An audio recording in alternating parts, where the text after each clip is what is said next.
Esto es segunda llamada, segunda.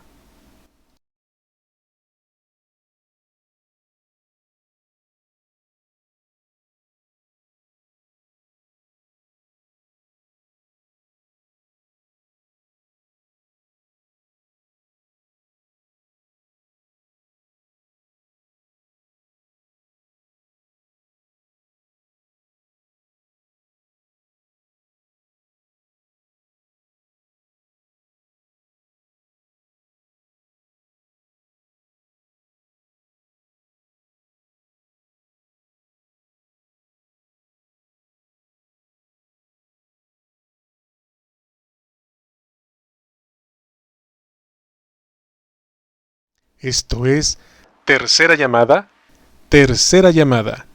Sean todos bienvenidos. Principiamos.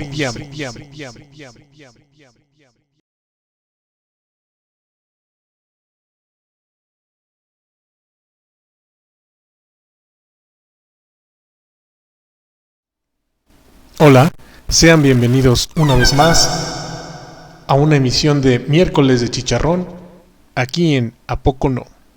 Presentado por Jazmín Deneb y Mario Alberto.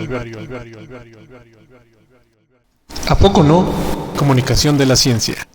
Conocimiento libre para todos.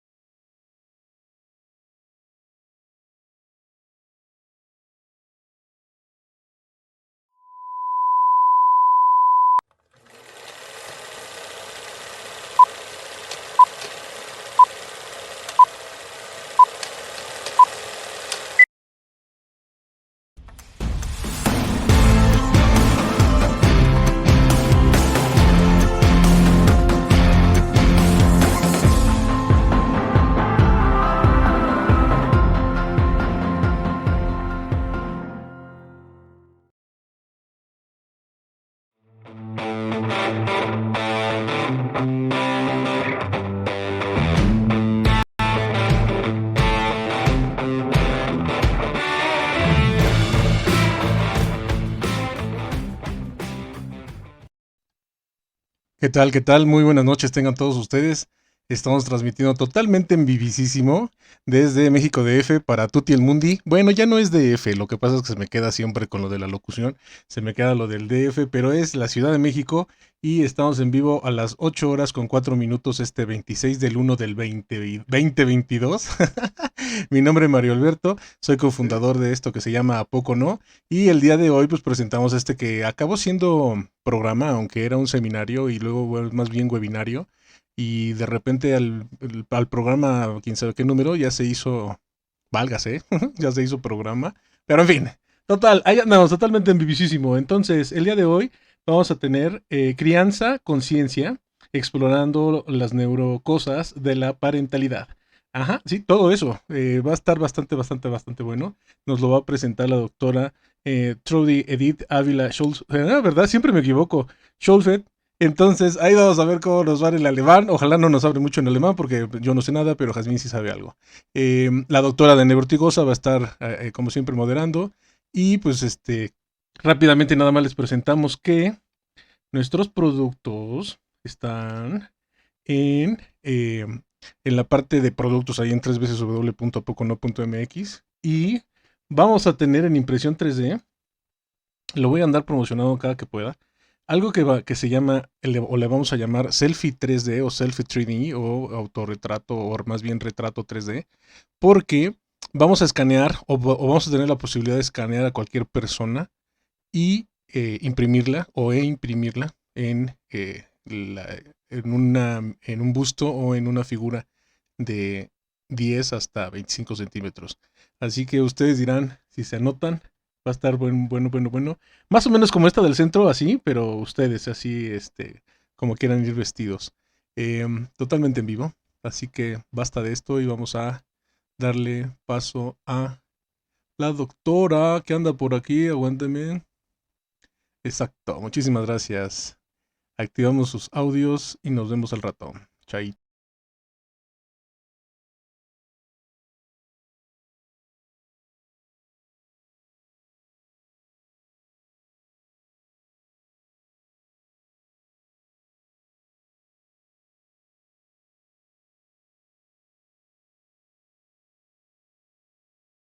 Hoy estamos por Ciencias TV y también estamos por la MAT Comunicación. Entonces nos pueden seguir en la página que les guste. La tarde-noche del día de hoy estamos efectivamente con Traudy Ávila platicando, bueno, nos va a platicar sobre crianza con ciencia, explorando las neurocosas de de la parentalidad.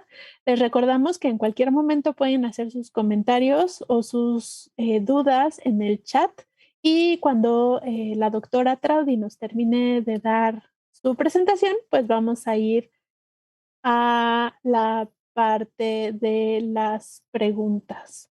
Entonces, buenas noches, Traudy, ¿cómo estás? Bienvenida.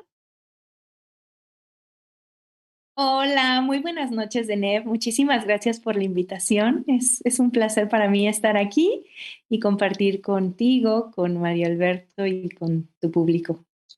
Muchísimas gracias. También para nosotros es un gustazo tenerte aquí.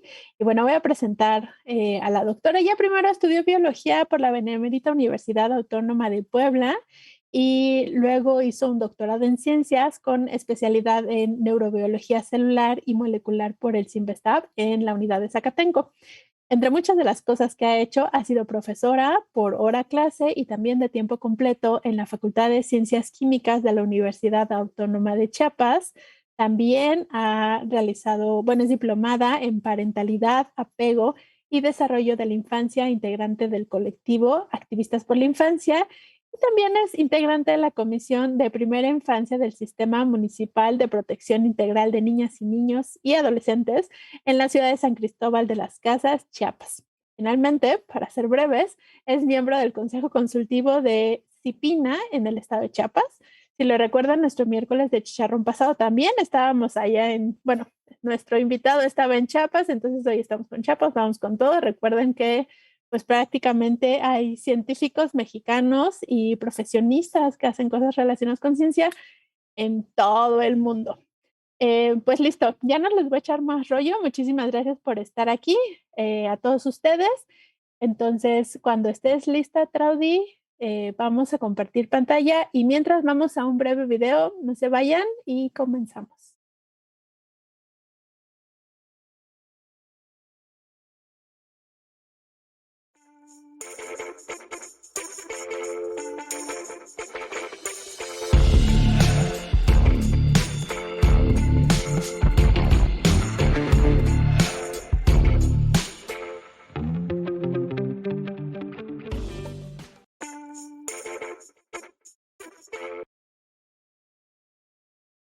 Listo, muchísimas gracias. Estamos viendo tu pantalla.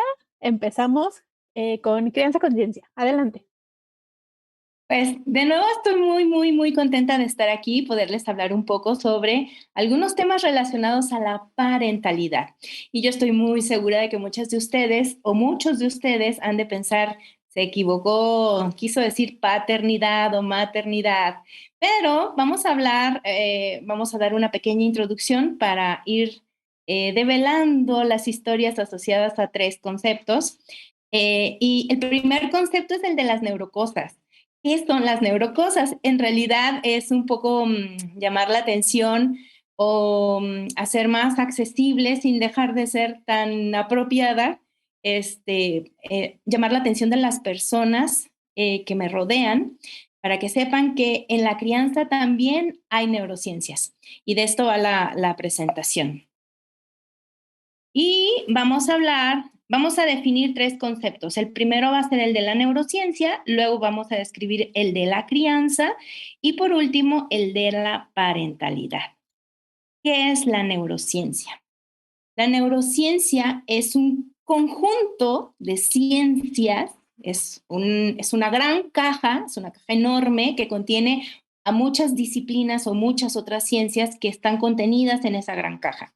Y entonces, debido a este carácter interdisciplinario, es decir, varias ciencias están en esta caja interactuando, pues lo que intenta la neurociencia es intentar explicar cómo es que actúan millones y millones de células nerviosas individuales para producir la conducta y cómo, a su vez, estas células están influidas por el medio ambiente o el entorno.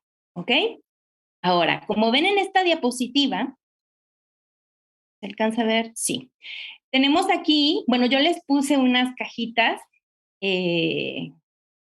hexagonales para que centremos nuestra atención en esta gran caja que es la neurociencia, específicamente en estas 5 ramas asociadas a la neurociencia.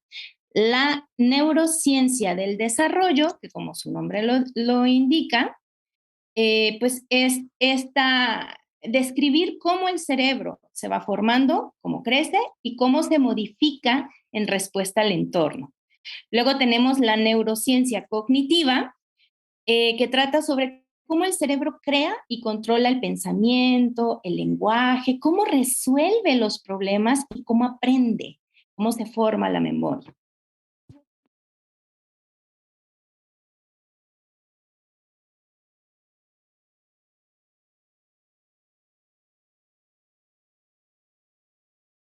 Para nuestras vidas. Luna y se encarga de explicar qué genes, qué proteínas, bien el funcionamiento del neurona. Luego tenemos a la neurociencia conductual, y aquí tenemos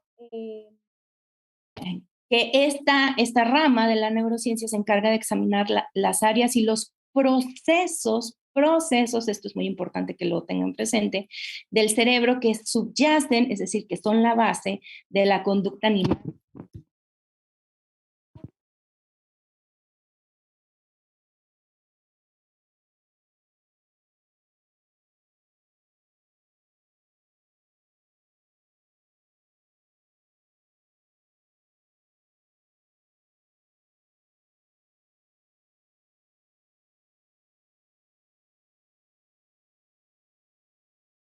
Si se puede checar tu micrófono porque de repente te dejamos de escuchar. Pensé que era yo, pero ya vi que no.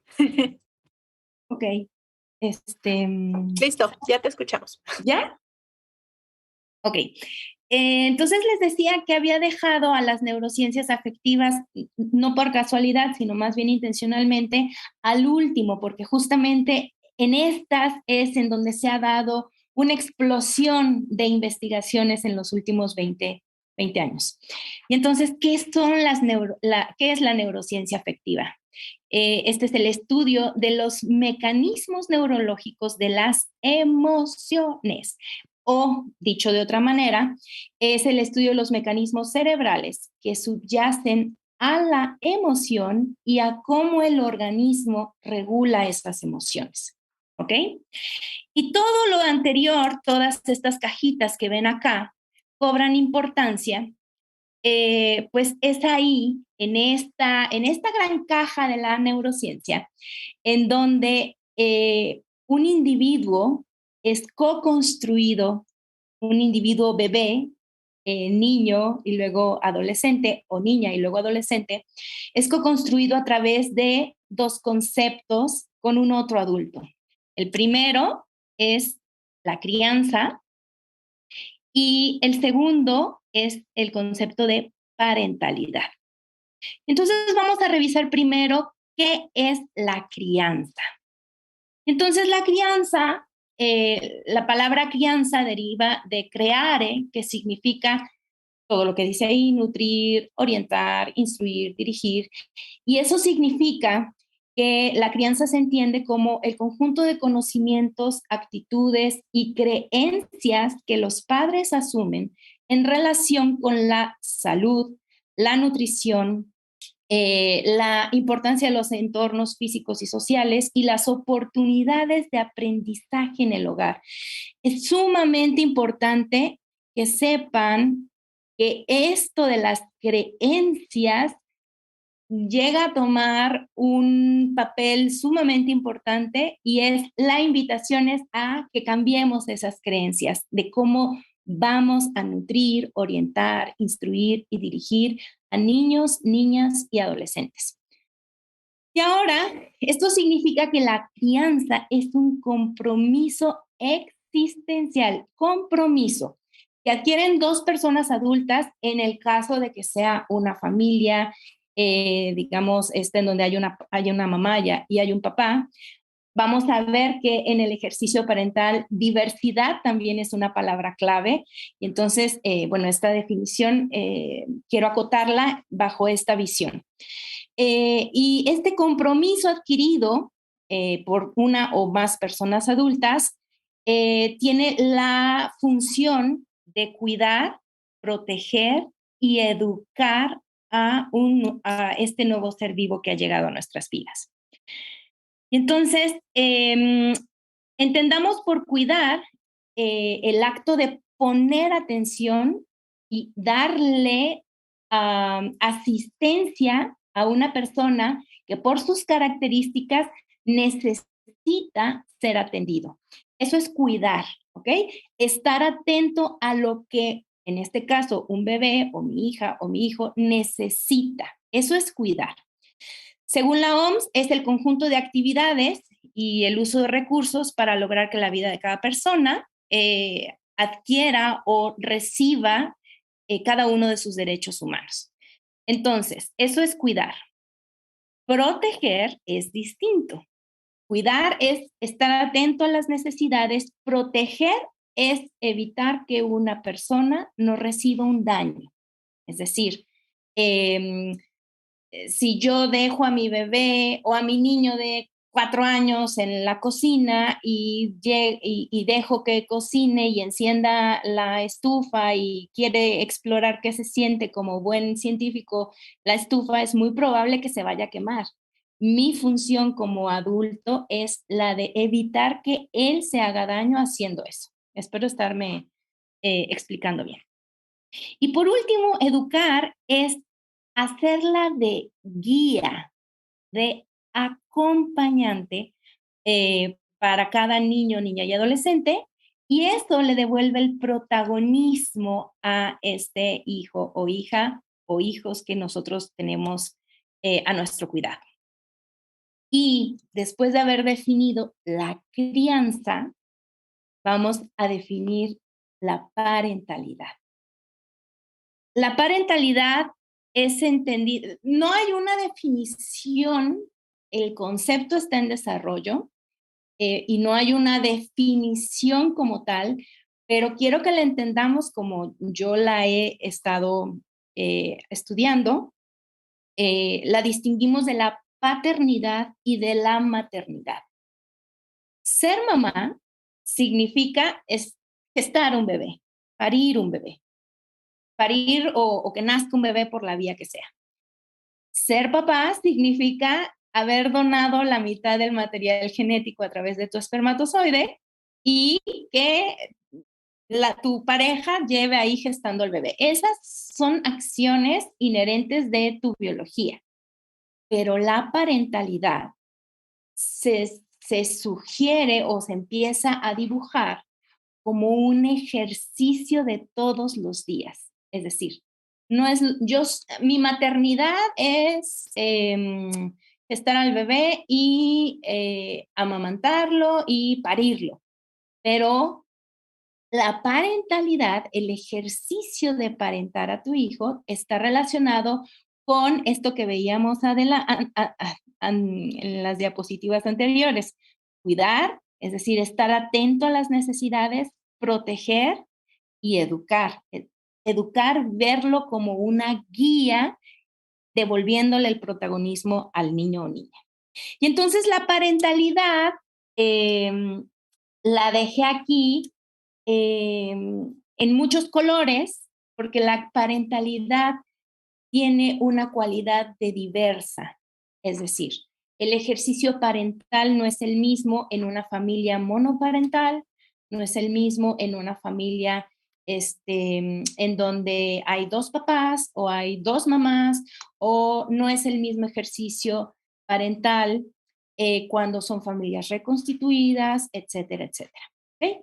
Entonces, si nosotros revisamos este ejercicio parental, nosotros podemos ver que estamos ejerciendo.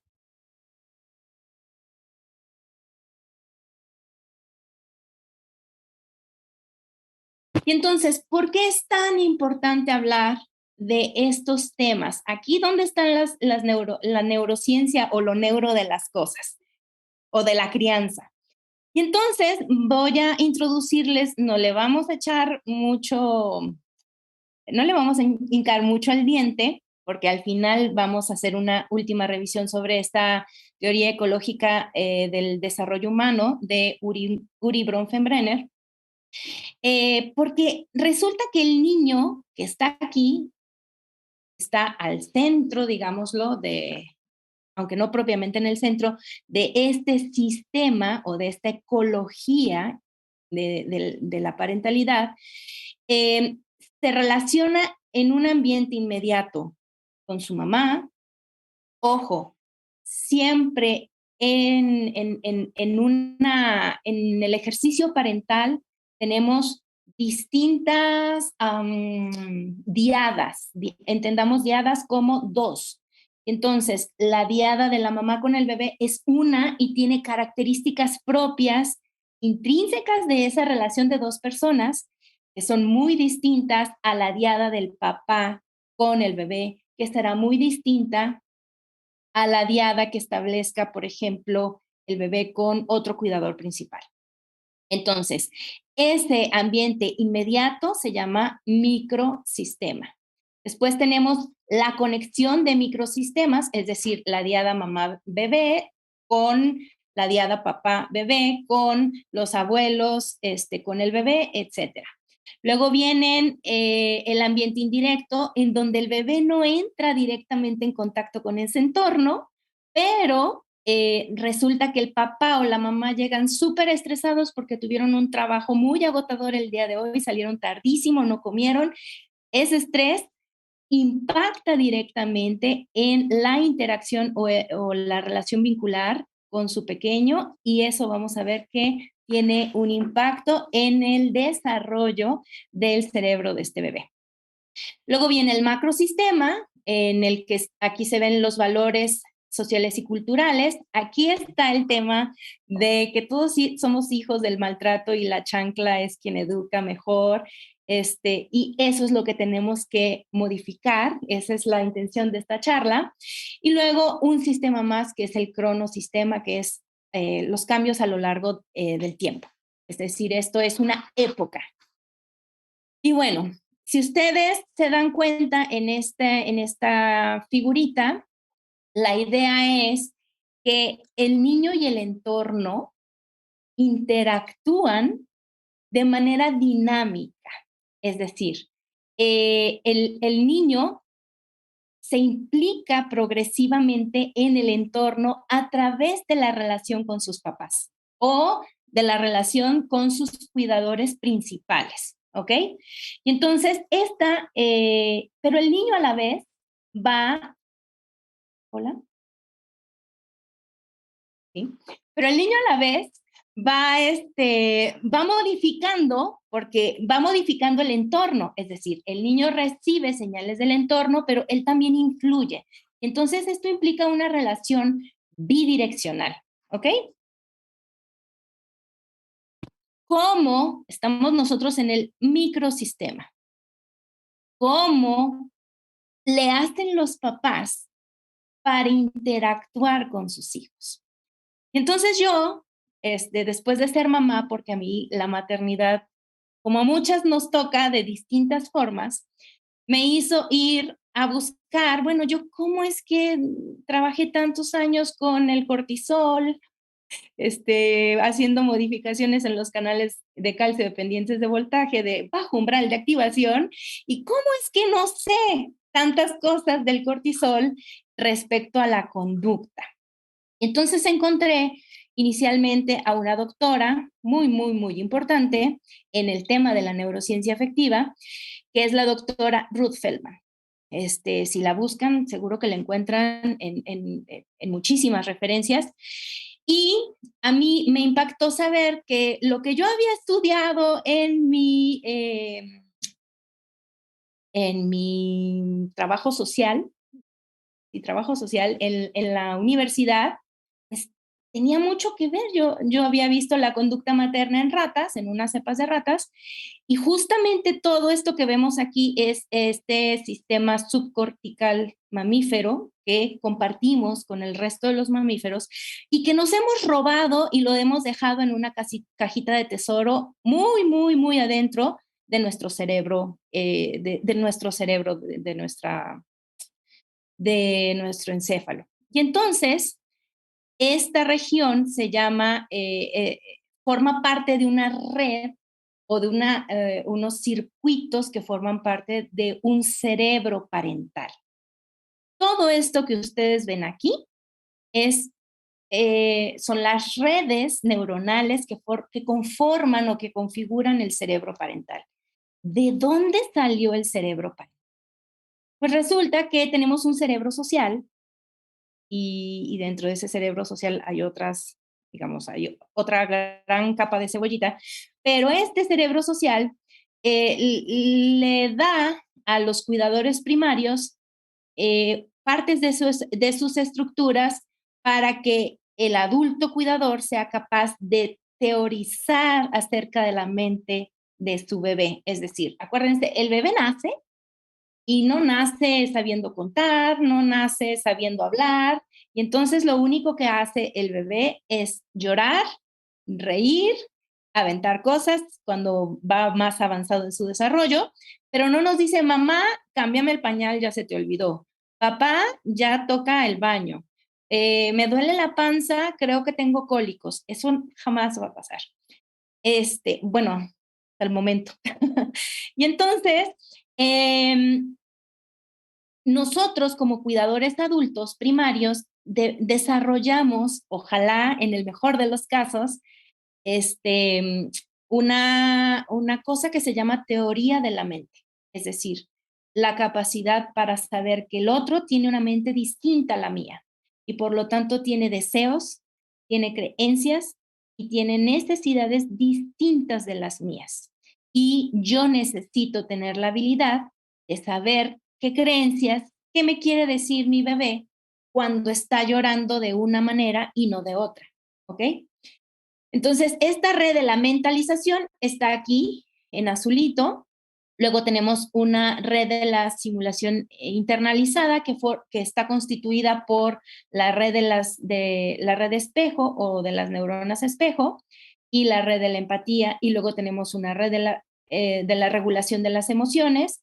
Y al fondo de todo esto está este circuito mamífero subcortical que está relacionado con las emociones. Y entonces vean que aquí, en este puntito que les estoy señalando, que espero que se alcance a ver, ahí dice amígdala. Entonces, esta cosa que se ve tan insignificante es muy poderosa. Y vamos a ver más adelante por qué. Ahora, les decía yo que tenemos en esta relación diádica, uno a uno, no hay otro participante, es mamá, bebé, papá, bebé, o la persona que hace su rol de mamá y la persona que hace el rol de papá,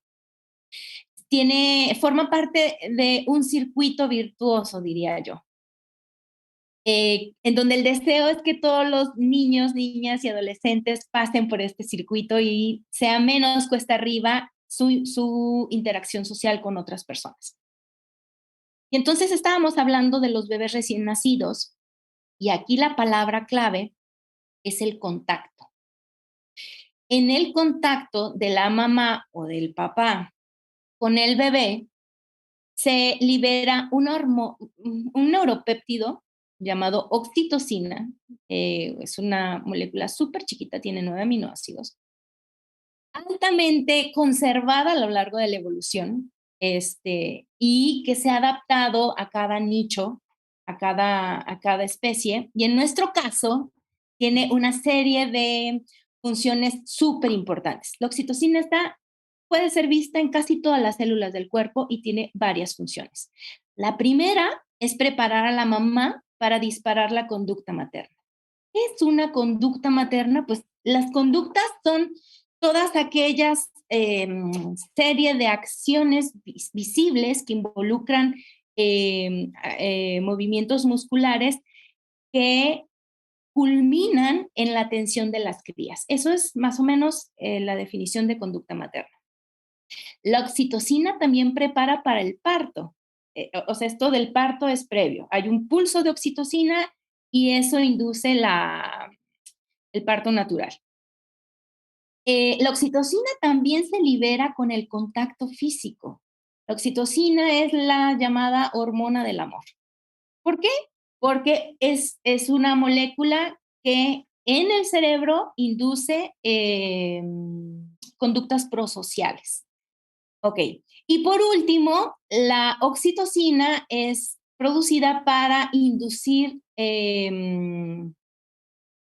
promover el amamantamiento. ¿Ok? Oxitocina más prolactina. Y entonces, esto que vemos aquí, cuando el bebé está recién nacido, está coordinado a través del contacto físico. Por eso es súper importante que mamá y bebé, y digo mamá porque el bebé espera biológicamente a quien estuvo cargando durante los meses que hayan sido. Lo ideal es favorecer que esta diada se compenetre para que este cerebro que ha cambiado en la mamá, hace muy poquitos años se vio el cerebro de las madres sufre un tercer evento de reorganización o de plasticidad cerebral para encontrar a su bebé lo más gratificante de todo. La oxitocina hace que el bebé que la mamá se focalice en ese bebé, que no se distraiga en otras cosas, pero también, junto con la dopamina, hace que ese bebé sea lo más importante, lo más gratificante en su entorno. Después viene el periodo de la primera infancia y aquí vienen otros conceptos que están conducidos por este concepto que se llama sincronía. Y entonces, cuando hay una sincronía, fíjense que el primer evento es oxitocina y contacto. El segundo evento es sincronía, en donde las conductas, la fisiología y los procesos hormonales de la mamá y del bebé, en el caso de la diada mamá-bebé, pero también en el caso de la diada papá-bebé, se complementan, ¿ok? Y después de este periodo de sincronía bioconductual, viene el periodo de la segunda infancia y la adolescencia, en donde todo esto que hemos hecho previamente, acuérdense que habíamos dicho que crianza tenía que ver con con cuidar, es decir, estar atentos de las necesidades de nuestros hijos, con educar, es decir, guiar y proteger. Y entonces, si hemos cumplido con esas tres cosas muy básicas, seguramente a nuestro bebé le dimos un buen contacto.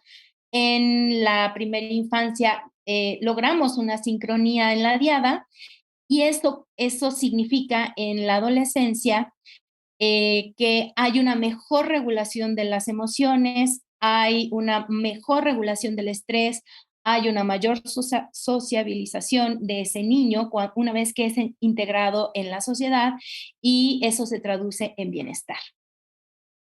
Y bueno, creo que voy a apurarme un poquito. Y finalmente, cuando este adolescente llega a ser adulto, ¿qué creen? Ya es un adulto sensibilizado. Su cerebro ha sido expuesto a una serie de moléculas que le permiten tener mucha más empatía, mentalizar de mejor manera a los otros y si este adulto decide ser papá o mamá, será mucho más sencillo echar a andar todo este cerebro parental del que más o menos les he hablado. Y entonces, Ruth Feldman y colaboradores en el 2016 hicieron un estudio muy lindo, que además fue un estudio longitudinal porque siguieron a lo largo de algunos años. Nos mostraron lo siguiente. Aquí les vuelvo a mostrar una imagen de estos tres circuitos neuronales relacionados al cerebro parental, tenemos el núcleo o la base que le hemos robado a los mamíferos subcorticales, marcados con rojo. Luego con azul, la red de la mentalización o red de la teoría de la mente. Aquí, digamos que estas dos estructuras son súper importantes, aunque también las regiones estas de las áreas prefrontales. Y luego tenemos esta red de la simulación internalizada, que tiene que ver con la empatía y con la red de espejo. Y un segundito. Y entonces lo que este grupo vio, que me parece sumamente sorprendente, es que más bien, analizaron esta red o estas redes neuronales del cerebro parental y dijeron, ¿qué pasa con aquellos papás que tienen estas redes neuronales? ¿Cuáles? Estas. La red subcortical de las emociones, la red de la empatía, la red de espejo y la red de la teoría de la mente. ¿Qué pasa cuando estas redes que forman parte del cerebro parental en mamás y papás están íntimamente relacionadas o muy conectadas? Y entonces lo que vieron aquí es que aquellos niños que tenían unos padres con una mayor conectividad en esta red emocional eran niños que expresaban más emociones positivas, entre comillas, o placenteras. Y cuando tenían estas emociones, utilizaban a las personas de referencia como reguladores de las emociones. Es decir, si un niño estaba súper emocionado, sabía utilizar a su mamá o a su papá para regular, para que eso no fuera una explosión de emoción placentera. Cuando analizaron a los niños de los padres cuya red de la empatía y de la red de espejo estaba íntimamente coordinada, se dieron cuenta que los niños con estos papás tenían más habilidades para regular las emociones negativas o disfóricas o displacenteras.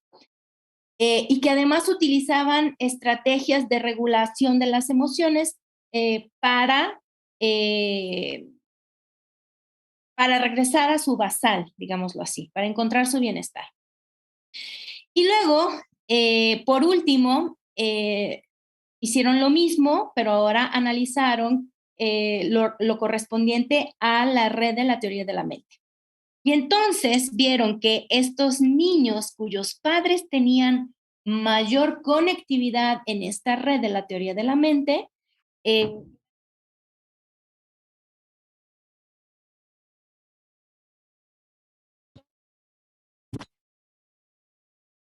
significa que este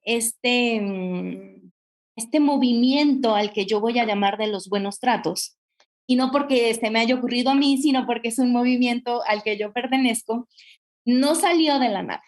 Tiene bases psicológicas, bases de la teoría del apego, pero sobre todo tiene bases ahora neurobiológicas. Y entonces ya revisamos el tema de la sincronía, cuyo sustrato es el contacto, ya revisamos el cerebro parental y ya vimos que la oxitocina es quien hace de mediadora. Hay otras moléculas, pero nos centramos en la oxitocina para hablar de los vínculos. Ok, y entonces eso pasa en el mejor de los casos.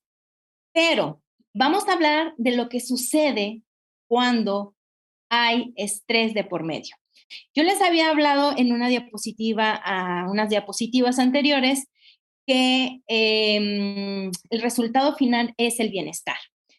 ¿Cuál es el bienestar que se puede llamar salud? El bienestar físico, mental, la salud mental importa, y el bienestar social. Y no solamente la salud es la ausencia de enfermedades, ¿ok? en donde la persona es capaz de hacer frente al estrés normal de la vida, de trabajar de forma productiva y de contribuir a su comunidad. Esto es una definición de la OMS del 2018.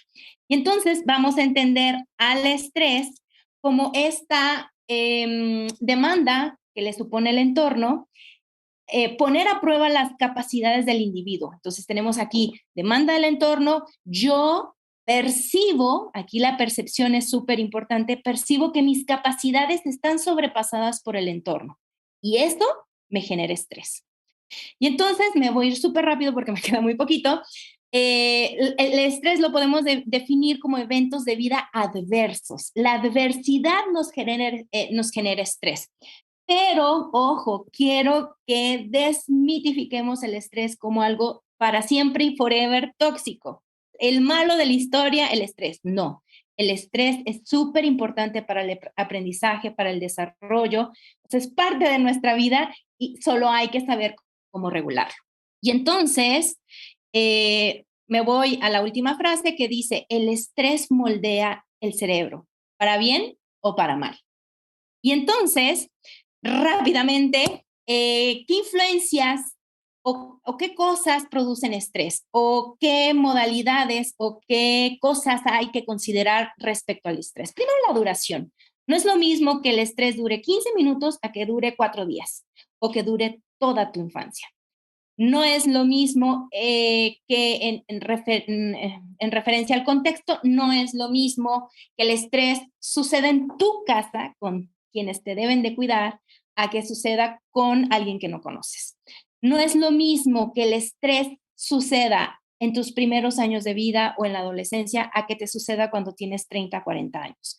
No es lo mismo el estrés. El estrés se maneja de distinta forma en mujeres y en hombres y por supuesto los genes también hacen ahí su chamba. No es lo mismo que tengas una predisposición genética para ser hiperreactivo al estrés a que no la tengas. Y entonces de todos los mediadores, vámonos rápido a los corticosteroides, en donde la molécula que importa se llama cortisol en los seres humanos, corticosterona en los ratoncitos. Y me la voy a saltar para que me dé tiempo. Y entonces este eje que está aquí se llama eje HPA por sus siglas en inglés. Y lo vamos a revisar muy brevemente porque es el eje que se activa neuroendocrino para liberar cortisol. Entonces, después de esto, espero que las personas que no sepan mucho sobre el estrés asociado al cortisol, ahora sepan, me estreso de manera aguda, me estreso de manera crónica, mayor o menor cantidad de cortisol. Ojo, nuevamente, el cortisol es importante. ¿Cómo se libera el cortisol? La amígdala, les había dicho en una diapositiva que era súper pequeñita. Yo a mi hijo le digo que la amígdala es como su perrito chihuahueño, súper chiquito, pero qué escandaloso es. Y esta amígdala sensa el peligro, puede ser real, es decir, te está saliendo un oso pardo y te está persiguiendo, o puede ser un peligro que tú imaginas que te puede hacer daño, ¿ok? Ojo, aquí otra vez el tema es percepción del estrés. Entonces la amígdala se activa, llega una señal al hipotálamo y el hipotálamo libera dos moléculas que van a llegar a la adenohipófisis y esta a su vez va a liberar una tercera molécula que va a llegar a la glándula suprarrenal y va a ejercer sus efectos en la corteza de la glándula suprarrenal, hay corteza y médula. La corteza responde liberando cortisol y ¡pum! El cortisol sale a todo el cuerpo. Casi todas las células también tienen receptores a cortisol y eso significa que casi todas las células tienen forma de saber que el individuo está en estrés porque se tiene que asegurar de que o te apuntas a la pelea o sales corriendo, que serían dos respuestas activas, o te hagas el muertito como las zarigüeyas. Esa es una respuesta pasiva y a la zarigüeya le ha funcionado. Entonces, pero como el cortisol es muy tóxico, nos tenemos que asegurar de eliminar el cortisol lo más rápido posible para que el individuo sepa que ha terminado el peligro. Y entonces, cada una de estas estructuras que están aquí, el hipotálamo, la adenohipófisis y el hipocampo, que no les hablé de él, tienen receptores al cortisol Y entonces, pum, se bloquea aquí y se bloquea aquí la señal para que mantenía activa el eje HPA. Y quiero que, de esto sí les voy a hablar porque es sumamente importante, que llamar su atención aquí donde dice corteza frontal. Esta corteza frontal tiene un tono inhibitorio, ¿ok? Me adelanto y vamos a ver aquí esta figurita que tiene pues ya algunos años, pero es sumamente ilustrativa. Es de un grupo de un investigador que falleció el año pasado, si no mal recuerdo, que se llama Bruce McEwen, y que es alguien a quien tendrían que ir a leer si quieren saber un poco más al respecto de los efectos del estrés crónico en el desarrollo de los individuos. Y entonces, este grupo de investigadores en el 2009 hizo esta tablita para decirnos, oigan, el estrés es prenatal durante la gestación y tiene efectos programadores, es decir, los efectos del estrés crónico en una mamá gestante afectan la forma en cómo este eje HPA se va a programar. Y ahí el tema es, ¿va a ser este bebé hiperreactivo al estrés? Este perrito chihuahueño, la amígdala va a ser muy reactiva, o va a ser un bebé, digamos, tranquilo, por ponerle una etiqueta que ojalá y se me ocurriera otra forma de decirlo. Y luego tenemos el estrés en la edad postnatal. Y vean que en esta etapa, estas tres estructuras, la corteza frontal, la amígdala y el hipocampo, que forman parte del eje HPA, siguen en desarrollo y cualquier estrés en esta etapa tiene efectos de diferenciación. Es decir, en unos niños puede ser que se incremente el cortisol y produce un efecto conductual determinado, y en otros niños el cortisol disminuye. Y después viene el estrés en la adolescencia. Ojo, generalmente creemos que la infancia llega hasta que el niño llega a la pubertad, y no. La infancia termina hasta que el niño cumple 18 años. Y eso incluye la adolescencia. Por eso acompañar la adolescencia es sumamente importante. Y ya no vamos a ver esto. Lo que quiero decirles en esta figura, resumiendo para alcanzar a terminar a tiempo, es cómo la crianza o el ejercicio parental impacta en moldear o programar este eje HPA. Entonces, lo que se ha visto en ratoncitos, pero que también se ha visto en humanos, es que, ¿se acuerdan que les había dicho que el cortisol se une a su receptor para que se enteren que hay cortisol en el entorno celular? Y entonces, este receptor a glucocorticoides es una proteína, y como es una proteína, se produce o tiene sus señales de producción en una estructura genómica, en un gen, y para que ese gen pueda ser leído, pues hay una región promotora río arriba de donde está el gen.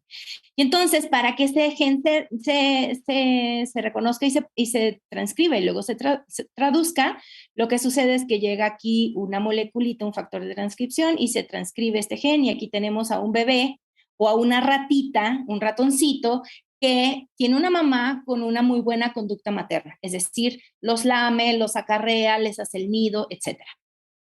En esas condiciones en donde la mamá está atenta a las necesidades de sus crías, llega la señal de estrés, se activa el eje HPA y se libera cortisol.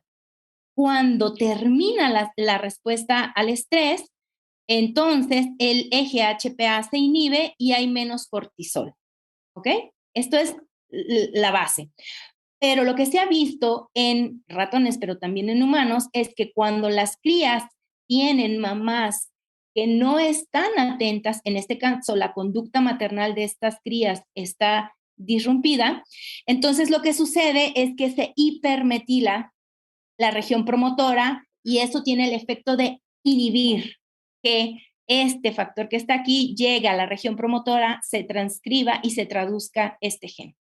Y entonces ya hay menos receptores a cortisol, y en las crías lo que sucede es que el estrés llega, por supuesto que se va a producir cortisol, eso sí o sí va a suceder, pero la cría va a pasar mucho más tiempo viendo cortisol. Esta cría va a estar mucho más tiempo estresada porque no hay manera de disminuir o de inhibir de manera apropiada la respuesta al estrés. Y entonces, siempre procuro dar en mis charlas esta imagen porque se acuerdan que les había dicho de la teoría ecológica del desarrollo de Uri Bronfenbrenner. Tenemos aquí al niño, estas son las matrioshkas o las muñecas rusas. Si ustedes han visto, para llegar a la matrioshka chiquitita hay que sacar todas las anteriores. Y esto, así justamente es como yo veo a la teoría ecológica del desarrollo. El niño está al centro y su microsistema, mesosistema, exosistema, cronosistema, están rodeando a ese bebé. Todos y cada uno de nosotras y de nosotros influimos de manera positiva o negativa en el desarrollo de niños, niñas y adolescentes. Y entonces ya para irnos, aquí hay una palabrita que está muy de moda, que es la resiliencia. La resiliencia tiene sus bases en estos circuitos neuronales que acabamos de revisar así muy rápidamente. Y entonces vean que el entorno sale a colación por esto que les presenté acá, el entorno en donde la familia y el apoyo comunitario y los recursos que los lugares en donde ese bebé se desenvuelven aportan al bienestar, modifican la expresión de los genes y la epigenética. Un ejemplo es esto que vimos acá, ¿ok? Luego, el entorno y los genes impactan de manera positiva o negativa, según sea el caso, en los circuitos neuronales. Y entonces se modifican estas redes que tienen que ver con el cerebro social y con el cerebro parental.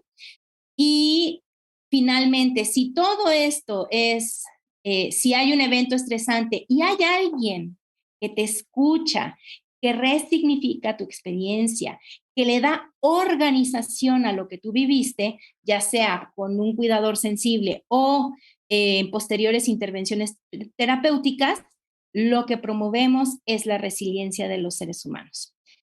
Y entonces, ya para finalizar, tenemos esta figurita que también me gusta mucho porque habla sobre los vínculos afectivos. Cuando hablamos de una relación, estamos hablando de vínculos.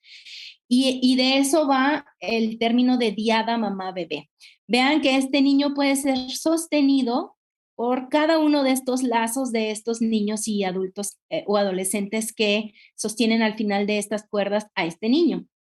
De eso se tratan los vínculos afectivos, de proteger, de cuidar, de acompañar y de moldear a través de los buenos tratos y producir así el bienestar. Y muchas gracias. Muchísimas gracias por esta charla. Por favor, escriban sus comentarios, dudas y sugerencias que tengan en el chat. Vamos a un brevísimo video y Traudy, puedes dejar de compartir pantalla. Muchísimas gracias por esta exposición.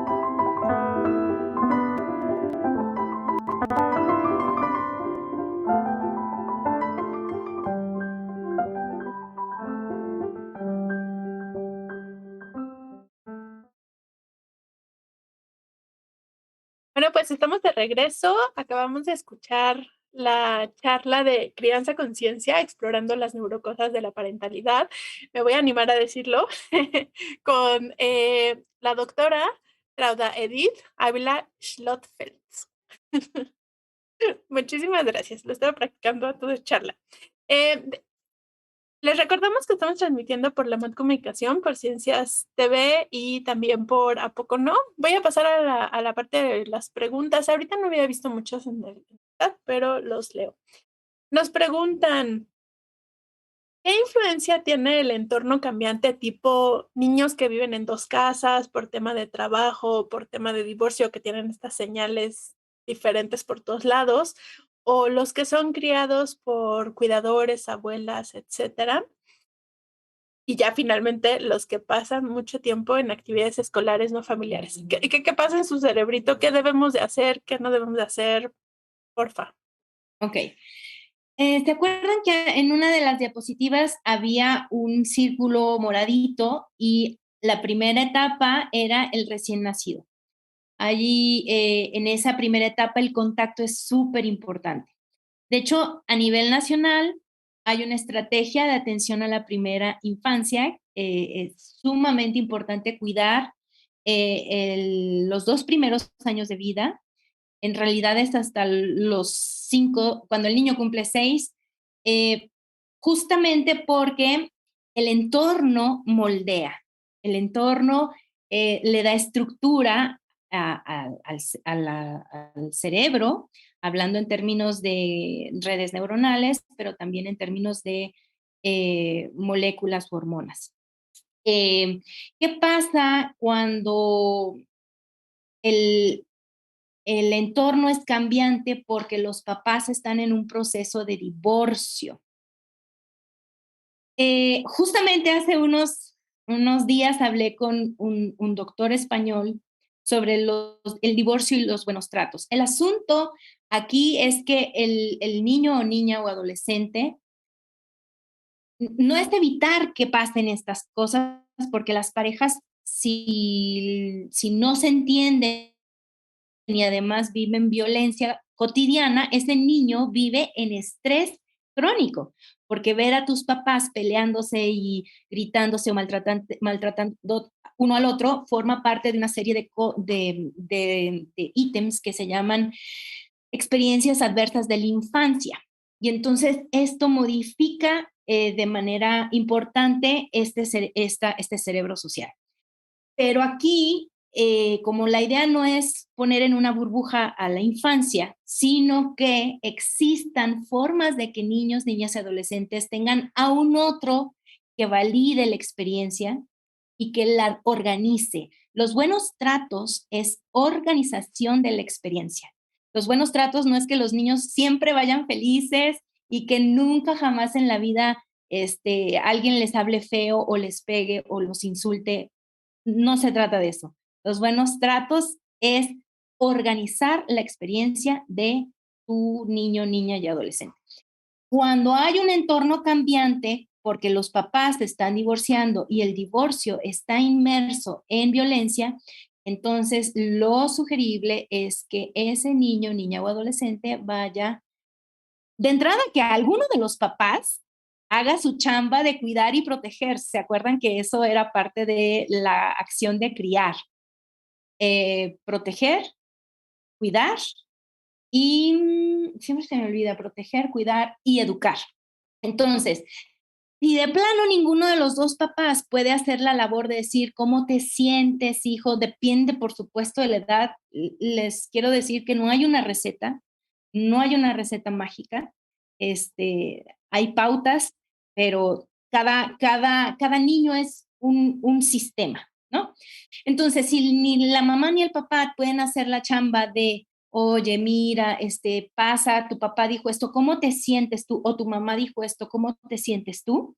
Entonces es sugerible que vayan y busquen a un psicoterapeuta, a alguien que sepa sobre la teoría del apego y alguien que sepa sobre neurociencia y que utilice estas dos cosas para organizar o resignificar la experiencia por la que está pasando ese niño, niña o adolescente.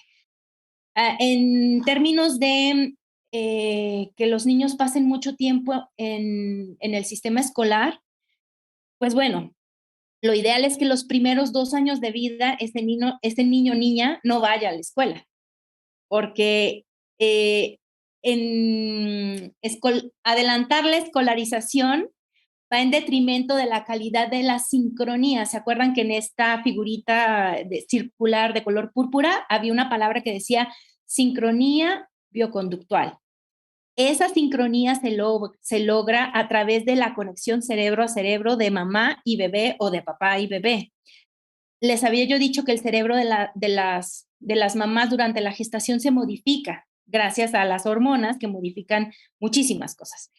Cuando nace el bebé, si la mamá se va a trabajar y pasa mucho tiempo sin estar en contacto con el bebé y el bebé está, por ejemplo, por favor que no se tome como una señalización, o sea, no es para culpabilizar Acuérdense que en la teoría ecológica del desarrollo hay un cronosistema, ¿se acuerdan?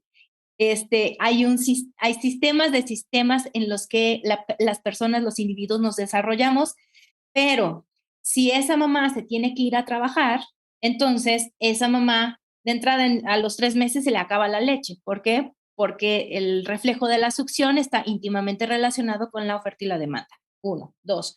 Este cerebro que ha sido moldeado por las hormonas de la gestación en la mamá, ahora deja, digamos que es como cuando pones, no sé, se me acaba de ir la palabra, pero pones algo que lo pones moldeado y empieza a perder forma. Eso pasa con las mamás. Nosotros tenemos una ventaja, pero en la medida en que dejamos de interactuar cotidianamente, de ida y vuelta con nuestros hijos, nuestro cerebro se vuelve a reajustar para ser funcionales, no para la crianza, sino para trabajar, respecto a la mamá y papá. Y respecto a lo que sucede en el cerebro de los papás utilizan su cerebro racional para echar a andar su cerebro parental y ahora modificar la conducta y hacer que ese bebé sea sumamente atractivo, ¿no? Y entonces, ¿qué pasa con los bebés que antes de los 2 años son llevados con alguien más? Ojalá a donde lleven a sus bebés hay una persona sensible, porque aquí la clave es la sensibilidad. Puede no ser la mamá, pero si hay un cuidador sensible que es capaz de mentalizar las necesidades del bebé, que es capaz de interpretar de manera benévola las señales que me está dando y entregar una respuesta adecuada a tiempo, entonces tranquilícense porque ese bebé ya tiene con quién organizar sus experiencias. Ya. Perfecto. Entonces, al final, pues sí son importantes los padres, madres o la familia en la que está este bebé, pero también los estímulos, ¿no? Y entonces, mientras haya alguien que esté estimulando, haciendo que genere oxitocina y encargado de cuidar, proteger y educar al niño o niña, entonces vamos a estar logrando nuestra parentalidad adecuada. Muchísimas gracias. Nos saludan desde la Ciudad de México, específicamente de Azcapotzalco. Saludos, Alejandro, de regreso. Muchas gracias por estar aquí con nosotros. Y vamos con otra preguntita que nos estaban haciendo por aquí. Eh, que perdí en este segundo. Ah, sí. Nos diste un montón de información y alguna era bastante compleja, nos la explicaste, entonces, bien. Pero nos preguntan que si además hay alguna otra artículo o revista de comunicación o de divulgación en donde que podamos consultar para que nos ayude a una buena parentalidad. Y si no tienes ahorita como a la mano una recomendación, que es algo que no se nos debe de olvidar. O sea, ¿con qué nos tenemos que ir de esta charla? Ay, tienes tu micro apagado. Perdón. De hecho, sí hay muchísima información. Ah, súper. Podría yo como pasarles algunas referencias, pero te prometo que sí, hay muchísima. ¡Ay! Mira, este es un paquete nada más. O sea, sí hay, muchísima. De hecho, este último está buenísimo, es de este año, se llama el yo en contexto, los sistemas de cerebro uniendo la salud física y mental. Está buenísimo, es un Nature Reviews Neuroscience del mayo del 2021. Pensó, pero bueno. Pero la idea es que, ¿cómo podemos ser papás suficientemente buenos? A mí me gustaría que al final de esta charla no sientan que necesitan llevar al pie de la letra N cantidad de pasos de una receta. ¿Cuál es la mejor forma de no equivocarse? Ver las gesticulaciones, los gestos de tu hija o de tu hijo. Es decir, yo a mi hijo cuando estoy muy estresada, por ejemplo, hoy que estoy padeciendo por la vacuna, yo me doy cuenta que soy menos sensible, ¿no? Y me doy cuenta en sus respuestas porque habla más bajito y luego me dice, mamá, creo que estás enojada, creo que estás cansada, te ves muy enferma, ¿ok? Entonces, la mejor forma de no equivocarnos es voltear a ver a nuestros hijos.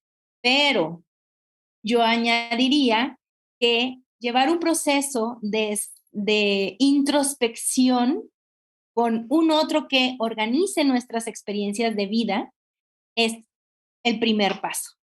Es decir, la crianza bien tratante o la parentalidad bien tratante no es nunca equivocarse, no es nunca gritarle a tu hijo, porque somos hijos del maltrato, de una cultura Lo violenta. logramos. Sí, entonces, pero la idea es que a través de estas charlas la gente sepa, esto es maltrato, una nalgada a tiempo es maltrato. Y yo siempre, siempre, siempre antes de llegar al punto de los artículos vayan al violentómetro de su, ahora no se llama delegación, alcaldía, y ahí van a ver un violentómetro y se darán cuenta que los jalones de oreja, los pellizcos, un golpe ligero es violencia, es tipificado como violencia. Entonces, eso que le hacemos a nuestros hijos e hijas, en la edad que sea, es violencia. Solo que la hemos normalizado porque el contexto en el que vivimos, la cultura en la que nos desenvolvemos, es violenta. Me voy a ir con ese consejo ya para cerrar este miércoles de chicharrón. Tomen en cuenta que todos nuestros actos tienen consecuencias y apapachen a sus hijos y a sus hijas para que liberen oxitocina o a sus sobrinos, familiares, etcétera, y pues tengan todas estas respuestas que nos acaba de platicar la doctora Traudy. Le vamos a pedir que nos pase información y las vamos a ir posteando en la página, no se preocupen. Entonces, van a poder tener acceso a otro tipo de información. Este webinario va a quedar grabado, va a quedar en nuestro YouTube, aquí también en Facebook, entonces cualquier momento que lo quieran ver, lo pueden repetir, pueden pararlo, etcétera, etcétera. El chat siempre queda abierto y lo vamos a subir a YouTube. En YouTube también los invitamos a que vean ese video o si no, pues le piquen ahí en la campanita para que se enteren de otros videos. Traudy, muchísimas gracias por estar aquí. La verdad es que fue un tema súper interesante. Dejamos ahí tus datos de contacto por si quiere alguien en particular tiene alguna otra pregunta. Nos dijeron que sí podíamos contactarte. Entonces, bueno, pues me gustaría despedirte agradeciéndote. Gracias a ustedes y bueno, me gustaría también invitarlos e invitarlas. Yo tengo un podcast en Spotify y tengo un canal de YouTube en el que he subido justamente contenidos referentes al bienestar que se escribe con B de buen trato. Así se llama el podcast, el programa, y he invitado a distintas personas, profesionales de la salud mental, para hablar sobre distintos temas relacionados justamente con los buenos tratos. Así que espero que alguno de los 50 y tantos episodios que ya llevo les sirvan. Muchísimas gracias, los ponemos en un segundito en el chat y bueno, vámonos a cenar. Gracias a todos por estar aquí, gracias Mario, nos vemos en otro miércoles de chicharrón.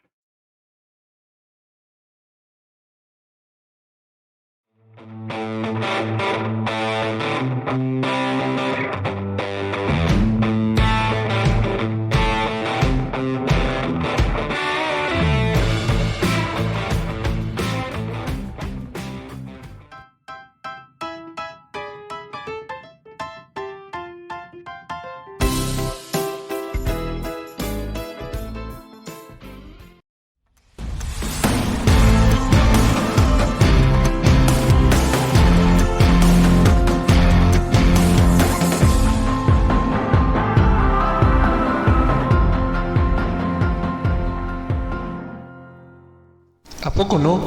Comunicación de la ciencia. Conocimiento libre para todos.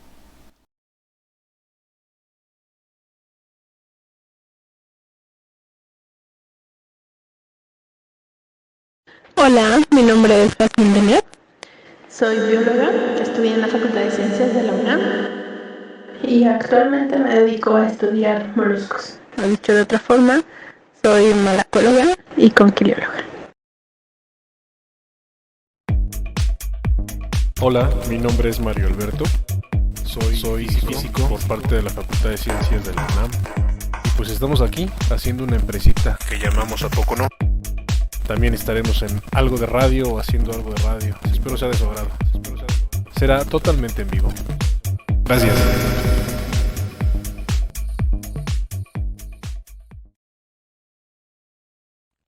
A Poco No Radio.